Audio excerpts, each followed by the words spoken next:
Players unknown Battleground यानी कि PUBG, जो क्लैश एम्पायर की दुनिया से बिल्कुल अलग है। एक ऐसी दुनिया जहाँ कोई जादुई जंगल, गॉब्लिन, बारबेरियन जैसी कोई चीज नहीं है। वो एक ऐसी दुनिया है जहाँ हर वक्त कोई ना कोई खतरा बना रहता है और वहाँ हर प्लेयर जीवित रहने के लिए कुछ भी कर सकता है। पर पबजी की इस अजीब सी दुनिया में चीजें इतनी आसान नहीं है जितनी वो दिखती है। और पबजी में छिपे कुछ गहरे राज जानने से पहले हम जानेंगे कि पबजी की इस दुनिया में ऐसा क्या हुआ जिसके कारण सभी आपस में चिकन डिनर के लिए लड़ रहे हैं और हम स्पॉन आइलैंड पर कैसे आए। आइए जानते हैं ये स्टोरी ऑफ पबजी में।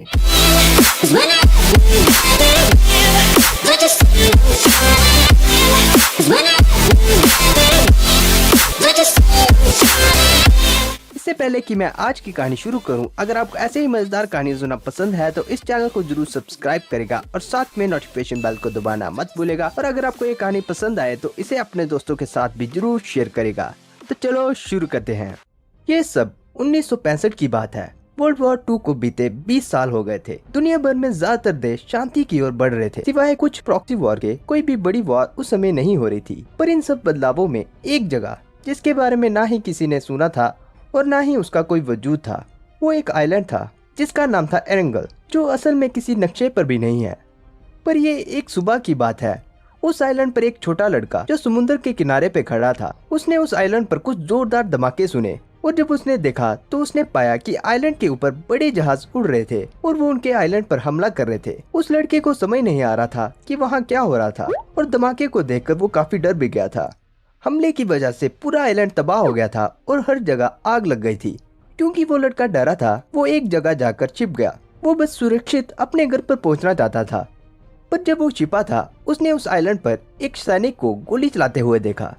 और जब हमला खत्म हुआ, उस लड़के ने पाया कि वो उस आइलैंड पर इकलौता सर्वाइवर बचा था और उसका परिवार, दोस्त सब एरेंगल से गायब थे। पर उदास और रोने की बजाय उसने महसूस किया वो पहले से ताकतवर, समझदार और निडर बन गया था।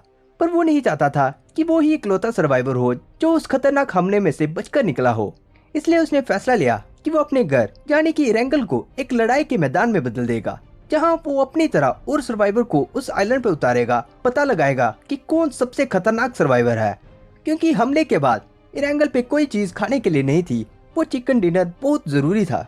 और क्योंकि वो उस आइलैंड पर अकेला था, उसके पास हर वो रिसोर्स था जिसकी मदद से वो एक ऐसा सिस्टम बना सकता था जिससे कि वो हर समय किसी पर भी नजर रख सकता था। पर उसे वो सिस्टम बनाने में काफी समय लग गया। और जब वो सिस्टम तैयार हुआ, उसने कुछ लोगों को इकट्ठा किया जो अब भी उस आइलैंड पर थे।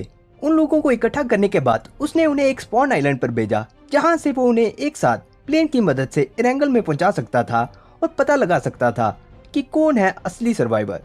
तो ये थी कहानी पबजी की। उम्मीद है आपको ये कहानी पसंद आई होगी दोस्तों। अगर आपको ये कहानी पसंद आई है तो इस वीडियो पे लाइक छोड़ना मत भूलेगा।